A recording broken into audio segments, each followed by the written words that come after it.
This whole situation should have made you upset. Should have said, yes, I use fentanyl, and I have fentanyl in my home. That other people in my home use fentanyl.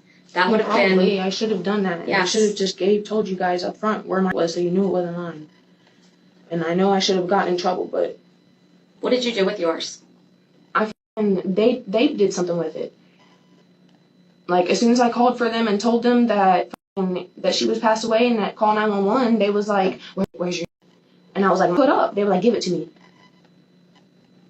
Yes, that's why I was like, I still have like, my up. How many months has it been? It's been since July, end of July. Yeah. July 20. You've had this whole time, and this is the story you came up with? No, Did it's you the spend truth. like a lot more time on this? What do you mean a story? This is the truth. Like, what? I just stopped a little earlier then. Because this stuff is making me upset, low-key. It is upsetting. Not talking to us. It's just... I feel like you guys aren't understanding. Really. I mean, somebody she got into. And I have multiple people that can vouch for me on that. You've had this whole time, and this is the story you came up with? The story I heard basically just makes you feel better about the fact that your old's dead. Bethany Miller Williams is 22 years old. She walked into this room believing she would walk back out of it, headed home after feeding her daughter. Two detectives were waiting with a different idea of how the day would end. She got into your blunt and ripped it up? Yeah. And then you spanked her. What she says next will shift as the interview goes on. The story bends toward other people in the apartment, away from herself, and by the end of it, she is no longer steering the conversation at all. Does he have to be? Can I just talk to you? Do I have to be in here? I'm sorry, am I hurting your feelings? She certainly deserved better.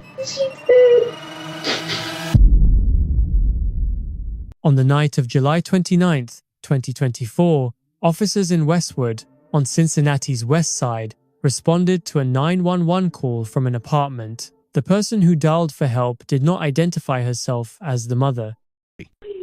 Cincinnati 911. What is the address? I need a cop here. It's 3 Brackenwood Lane, apartment 1. My niece is not breathing. Okay. She's 2 years old. Okay, your niece is not breathing, is that correct? No, she's not breathing at all. Her lips are purple.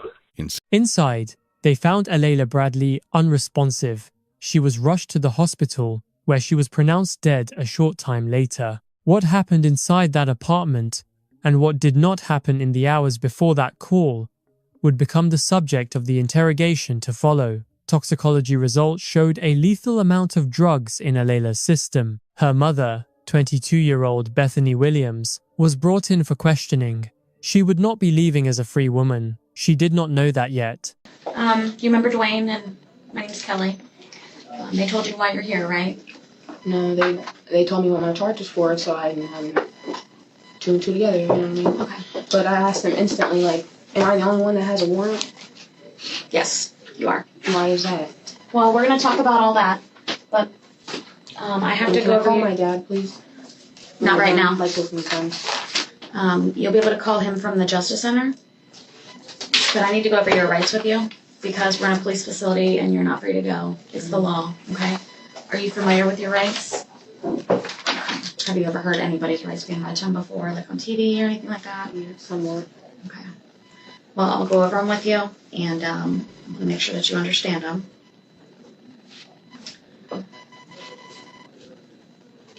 How far did you go in school? Senior, like all the way through. Through high school? Okay. Can you read and write okay? Mm-hmm. Okay. That's not to... I don't have my diploma though. That's okay. I just need to make sure that you're able to understand what I'm reading to you and answer questions and things like that. So you can read and write. You had any drugs or alcohol in the last 24 hours? No alcohol, but I smoke weed and yeah. Today or last night? Today. Today. What else? Fit. You had that. When did you have that? Way this morning, cause I'm on a method and I'm trying to come down. You know what I mean? When's the last time you had it in? Fucking forever ago. My clinic got messed up. My insurance got messed up, but I got it back now, so I haven't been back with everything that's been going on. Okay. It's been a while, so I need to get back in there. By her own account, she had not been to the methadone clinic in some time. Insurance problems, she said. A lapse she meant to fix. That same morning, before detectives sat down with her, she said she had used again. So we're here to talk about Alayla. And I know you told us some things the night that we were at your house. And you didn't tell us all the things that happened. We know that. We got the report from the coroner's office, so we know how she died. Do you know how she died? Was it drugs? It was drugs. What was it? I figured. Tell me why you figured. Because I was asleep and my daughter was awake when I was awake, but two other people in my house used to spit. You know what I mean? And they were all in the living room and away from me, and I still, long story short, I still had it when you guys left. So my daughter didn't get in my, you know what I mean? Really, I mean, somebody else she got into. And I have multiple people that can vouch for me on that. Well, we've talked to everybody that was in the house, and their stories are all consistent with each other, and that she was in the bedroom with you the whole day. But that's not what people are telling me, and I have video proof of me and my daughter both being awake and outside my room. Yeah, she came out there, out of the room, for a few minutes with you, and then you went back into your room. I'm saying I have multiple videos saying that, proof of me and her being awake and not in my room, you know what I mean? Like, I was in my room a lot that day, but I wasn't in there full time, and I was asleep, you know what I mean? Like, I have a lot, I was just asking the police officer if you guys have a polygraph test, because I want to take one, because I'm not lying. My daughter was awake when I was awake, and I went to sleep, and my daughter was not alive when I woke up. Like, something happened when I was asleep, and that's not fair that I'm in trouble for that, you know what I mean? Well, she's your child. I do get that. You have drugs in your home that she was able to access. I know, but they were not mine that she got into. I don't know how or why you can say that. Because I still had my... Where do you keep it? I keep it up in the closet, up in the top shelf. Always. You can ask everybody. I promise I can take a polygraph test. That's why I said, do you have a polygraph test? Why does it matter who she got into? Why do you think that matters? Because I want the person who can let it stay out, I want them to be in jail too. That would be you, right? No, because It's I your didn't house. leave mine out. She's your child and it's your house. I mean, the fact that you allow drugs in your home for your personal use is one thing, wrong.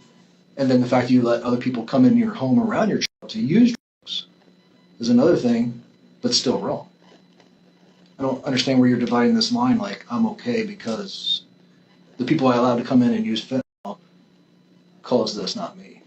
I didn't know at first. And I know We knew that night and you didn't even tell us. because I didn't know they had drugs at first. You know you had drugs. No, you had drugs. But I didn't have it out, and my daughter didn't get into my drugs. You know what I mean? So why would I have to tell?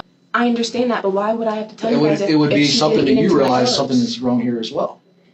I do get that, but You would have got it that night. And you swore up and down that they had because it nothing to do with wasn't, because I knew it We wasn't asked my you- drugs. In very clear terms, if there were drugs in your home. According to a police report, Bethany flushed drugs down the toilet before officers arrived. It would not be the last thing investigators found she had left out of her story. This whole situation should have made you upset. You should have said, yes, I use fentanyl and I have fentanyl in my home. That other people in my home use fentanyl. That would have Probably, been... I should have done that. I Yes. should have just told you guys up front where mine was so you knew it wasn't mine. And I know I should have gotten in trouble, but What did you do with yours? and they did something with it. Like, as soon as I called for them and told them that she was passed away and that call 911, they was like, where's your... And I was like, put up. They were like, give it to me. Yes, that's why I was like, I still have like my up. How many months has it been? It's been since July, end of July. Yeah. July 20. You've had this whole time and this is the story you came up with? No, Did it's you the spend truth. like a lot more time on this? What do you mean a story? This is the truth. Like what? I just stopped a little earlier then. Because this stuff is making me upset, low-key. It is upsetting. Not talking to us. It's just, I feel like you guys aren't understanding. Well, we're trying to understand, but there's a point in time where you have to realize that and I know you realize that your daughter died. I know that. But, and that is the time when you tell the truth. And right now is the time when you tell the truth. You can't, and it's a natural reaction and feeling to want to kind of minimize your own involvement. And I know that you don't want to think about the fact that she overdosed on fentanyl, and that is your drug of choice. and there was fentanyl in your home. But that is your responsibility. She's your child. It's your home. You have a duty to make sure that she has a safe place to live and exist and be a child. You understand that? And I'm not trying to make you feel bad. I'm trying to make you understand the situation and what your obligations are as a parent. I know what was going on, and I just ignored them all. Everyone kept telling me, they're making reports on you, they're going to the police station, they're writing up stuff. And my dad just told me, don't believe it because it's all lies and that the truth will come out. And that's what I did. And I just waited, and this is what happened. Well, the truth did come out. We knew what happened to her. We were just waiting for the toxicology report. Do you know what that is? The autopsy. Well, we were waiting for that, but we were waiting for her drug test. Okay, we figured, and we're almost sure that it was a fentanyl overdose, but we needed to wait for the lab to give us the official report. And that is how she died. And that is your responsibility. What time did she pass away? I can't tell you that. Why? Because I don't know, honey. Oh, I don't know. I was about to say it's my daughter. No, because I don't know.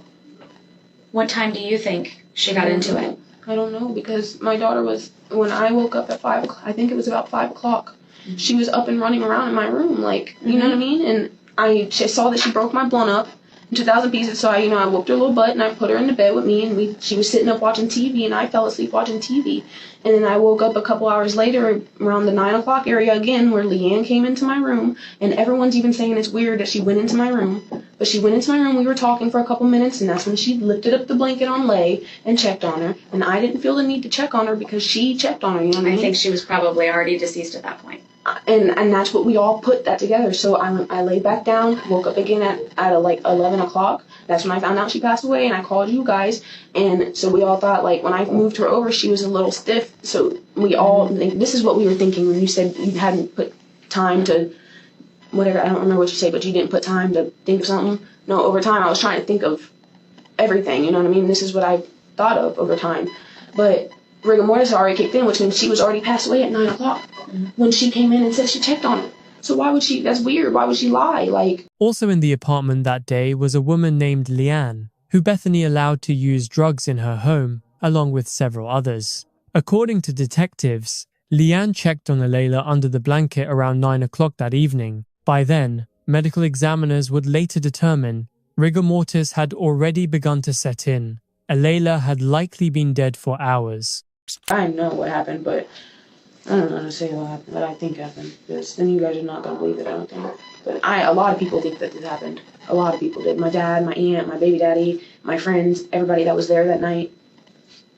Like, I think that she got in, freaked out, and put her into bed with me. That's what I think happened. And everybody else does too. So I heard a story that that you saw her get into it. You heard a story that what? That you saw Alayla get into your fentanyl. Yeah, no, that's... And that you gave her a bath and put her to bed. What? No, I'll take a poly on that too. No, how could she get into my stuff if I still had it? I had all of my stuff. My stuff was up in the closet. Was there any under your dresser? No, ma'am. No, not at all. I don't put nothing under my dresser because she obviously can get it. Mm-hmm. I put it on the top shelf in my bedroom. I have a top shelf with a tablet on it, and it stays up in the top shelf. You keep it on the tablet? Yes, ma'am, on the top shelf. Like, it's a broken tablet. But Leanne's aunt, the Betty girl, she was using fentanyl, but I didn't see her use it a lot, you know what I mean? But she was using it all weekend. That was the first time she was using it, so, you know what I mean? And then my friend Mario, he wasn't there that night when she passed away, but he uses too, and I don't know if maybe he would have left something, maybe, I don't know, like a straw, or it could be a straw. It could be a piece of paper that it came in before. It could No, I think she had a fair amount. Oh, really? I think so. I didn't know. I was trying to think of everything. Maybe she found a straw, a piece of paper that had some in it before, and she got the residue on her, or maybe she picked something like a bag that maybe it had in there before, like, because sometimes it comes in a bag. Maybe she picked up. That's the only two things: a straw and a piece of paper that it may have had something on it. That's the only thing I kept thinking of. Maybe she found something with residue on it. But you said if it's a fair amount, then yeah, I think. I don't know what the numbers are, like when you have it in your system, what they look like. But I mean, the bottom line is it should be all zeros. She should not have that in her body at all. Yeah. Bethany told multiple people she had known about the fentanyl exposure hours before her daughter's death. Prosecutors said the statements she later gave to police were meant to hide that. Were you using that day? No, I mean, yeah, but I use every day just because my medical conditions. But I didn't use, no, I don't never use around my daughter either. Like, my daughter's never even been around me when I've ever brought it out. Like, I always close the door and make her go out there, you know what I mean, and lock my door. But you're high when she's there. I don't get high. I don't nod out. Like, I just get well. Like, I just get well. I don't I get don't know high. what that means. You just get well. Basically, I only do enough to make me not be in pain, and I go about my day. I don't do enough to where I fall asleep. You know what I mean? Like, I don't do that. I just get well. That's why I'm saying there's no way I could have been asleep all day. I have multiple people that are saying that I was not asleep all day and that they seen the baby out in the living room running back and forth. Yeah, and like everybody told us that she was out there for a little bit and that she went back in the room, but that you and her were in the bedroom most of the day. And well, their stories are changing up now. But no, she was in and out the room all day. She's 2. That she gets in and out of bed when she wants. She goes in and out of the room when she wants. Like, I have multiple people that can vouch on that as well. Like, they've seen her. Like, when I'm asleep or if I nap or something, she'll go in and out the room, going around with other people. Like, that was what we did. Like, if we napped, we and her were tired, we would nap and we would watch each other's kids. But her kid just wasn't there that night. She made sure to find a babysitter that day. Which I think is weird as well, too. She who? Leanne. She's pregnant. Yeah, no, You're she's saying pregnant. she's doing when she's pregnant? No, she didn't. She don't do it now. Oh, no, I'm saying, like, I didn't say that. No, I'm saying Leanne, she's done before when she lived with me, but she just got pregnant. Like, so she stopped. She's visibly pregnant. No, she's, well, now, maybe now, but back then, when my daughter passed away, no. She was only like 3-4 weeks. She looked pregnant. Yeah, she's just a really big girl. Like, everyone thought she was pregnant. She's got a belly. And she was only like 3 or 4 weeks, not even back then. So she was using fit too, but she just stopped. And that's why I was like, of course they're going to leave your system in 2 days. Like, they're not going to be able to be drug tested to see if it's in their system. I just wish they would get in trouble. If I'm getting in trouble for this, I wish the mother actually did something in trouble. Sweetie, too. she is your child. I know. And I it's your understand that, home. and I get that. Okay. But it's there's your more to the responsibility. story than just that. She was. This is your chance to tell it, but I you know, did. we have done our work, and we believe that you got into fentanyl in your bedroom. That's not true. But as a parent, you're not supposed to nap all day when your kid's awake. I wasn't nap all day. And even if I was napping all day, moms get tired, you know what I mean? Sure they do, but I didn't nap you got to that be day. up when your baby's up, I was especially up when I if was there's when drugs in she your was up. home. Especially. I understand that. She got into your blunt and ripped it up, Yeah. and then you so she clearly has access to your drugs if she was able to get your blunt and tear it up. My blunt was on the side of my bed. Like, she never ripped my weed, and weed isn't really an issue. It is for a 2-year-old. I know. She was your What do you want me to say? responsibility. I'm sorry for doing it. I'm sorry for lying No. to you. I'm sorry that my Well, daughter passed away. Like, I am didn't want sorry this that to your happen daughter died. either. You know what I mean? I don't think this is something that you ever wanted to happen. And it's horrible, and I am sorry that it happened. She certainly deserved better. She did. But you know, we're at the point now where there's consequences.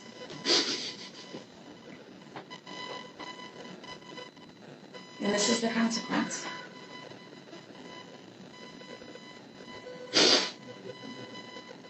And there's no way that I'm gonna be able to get out. Like, I can't get bonded out and figure it out. Well, a judge sets your bond, that's not us. But what is there to figure out? Whatever remorse she shows now, Detective Duane is about to test it. Somewhere in this exchange, the marijuana kept in the home becomes, in her words, just a blunt. The story I heard basically just makes you feel better about the fact that your 2-year-old's dead. I don't see any part of this where you've accepted any responsibility or any of it. This is so-and-so had drugs in my house, which wasn't a shock, and so-and-so left the out, so I'm not responsible. It's not my fault she's dead. It's solely, this all lies on your shoulders. It doesn't matter what you had going on in your house. You were in control of that home. You should have been responsible enough to say, hey, you got to go. But you weren't because you were doing the exact same thing. It doesn't make a difference whose drugs it was. It's the fact that there was drugs in your home and your 2-year-old who should have been watched and parented got into it. And as a result, she died. And as that result, you're here. And, you know, you can say that it was somebody else's drugs. If that makes you feel better, it doesn't change anything. But if that makes you feel better, then that's fine. I don't need you to tell me the truth. I'm not saying it because it makes doesn't, me feel better. you don't need to tell me the truth. To be in trouble. It doesn't make a difference. I want them to be in jail as well. If I'm going and being in jail, and I understand that this is my fault because I had them around. But right. I'm saying this because I want something to happen to them as well. And if we maybe could address that night. If we had known. But you lied and covered it up. So that's the result. So did they. They don't get. I don't even know who they are. The other people in the house, they all lied as well. If I lied, that means they lied. I don't know. Does he have to be in here? Can I just talk to you? Who are you talking to? Yeah, Miss. What? Do I have to be in here? I'm sorry, am I hurting your feelings? You can talk to me. What do you want to tell me? I've already told you everything. You that you're not. It don't matter. Well, you asked if you could talk to me and not him, and I'm telling you that you can. Meaning, is he allowed to leave the room? No, he's gonna stay in here.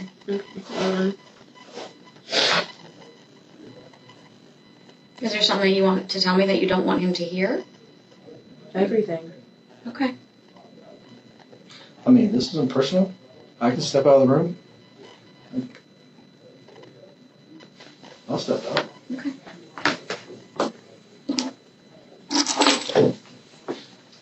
I'll get her if you need it. Okay. More water?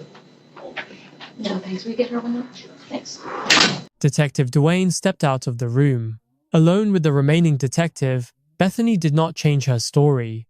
Okay, it's just us. He's just being a about it. You know what I mean? That's not cool. Like, we have different styles of talking to people sometimes, and like my feelings are so hurt because my daughter's passed away, and it's not that I'm trying to point fingers, and it's not that I'm trying to make it not be my fault. It's just I wish more would be done. You know what I mean? I don't know what to do because it's not fair. I wish a lawyer would be here. Okay, well, if you want a lawyer here, then then we won't talk about it anymore. But you are pointing fingers. I just wish me telling you what was going on that night would get something done, because it's just still going to be all on me. So to me, I don't understand why I have to talk about it again. If you guys already made your decision on what you're going to do. The time to tell us what was going on in your house was that night. I know. We don't have anything to implicate the other people that were there. What's that mean? We don't have anything that says it was somebody else's drugs. It all points towards Why? you. Because they said I was in the room all day?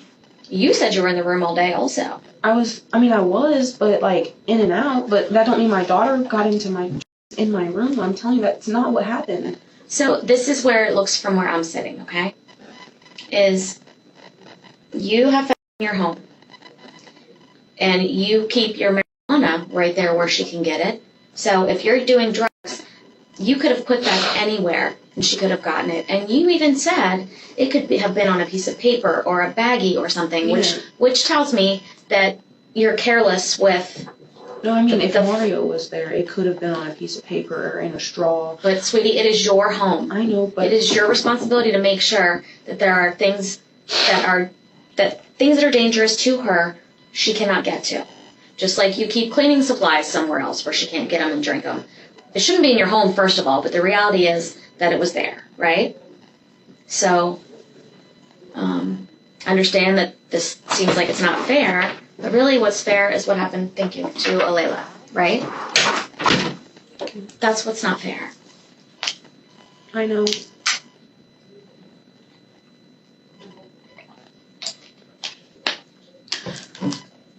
Okay. So what do we do from here? You go to the Justice Center. You have, you're charged with involuntary manslaughter and felony endangerment. So you'll go to arraignment probably tomorrow morning. Do you know what my bond is? No. Oh, they don't have one yet. Right. But you have a felony of the first degree, which is the highest felony, and a felony of the third degree. Why? Because Why are they charging me with that hard of a charge when it wasn't mine? So, Like, I it's understand. me that's charging you, okay? Yeah, I understand that. I Okay. understand everything that's happening. Okay. I do, and I understand why you say why it's my fault, why, you know what I mean, why I'm getting these charges, but I just don't understand why it's got to be that hard on me when it really wasn't my drug. I got lots of people that can vouch for me. I swear I do, because you know what I mean. She couldn't have got into drugs in my room if I saw, you know what I mean. I know for a fact she didn't. I know for 100% fact. I know that you, in your heart, you want that to be true. No, I know. I wish that was true for you. Bethany Williams pleaded guilty in June 2025 to involuntary manslaughter and tampering with evidence. On July 9, 2025, she was sentenced to a minimum of 6 years in prison, up to 9, depending on her conduct behind bars. The judge noted that she had eventually accepted responsibility, not up front, he said. At sentencing, Alayla's father read a letter to the court. He wrote that they now live every day with a hole in their heart. The prosecutor put it more plainly. If Alayla's hands had been washed, he said, she might still be alive today. She knew about the exposure hours before anyone called for help. By the time someone checked on her daughter, rigor mortis had already set in. One ordinary, unglamorous act, washing a child's hands, sat on the other side of that gap. Nobody did it in time.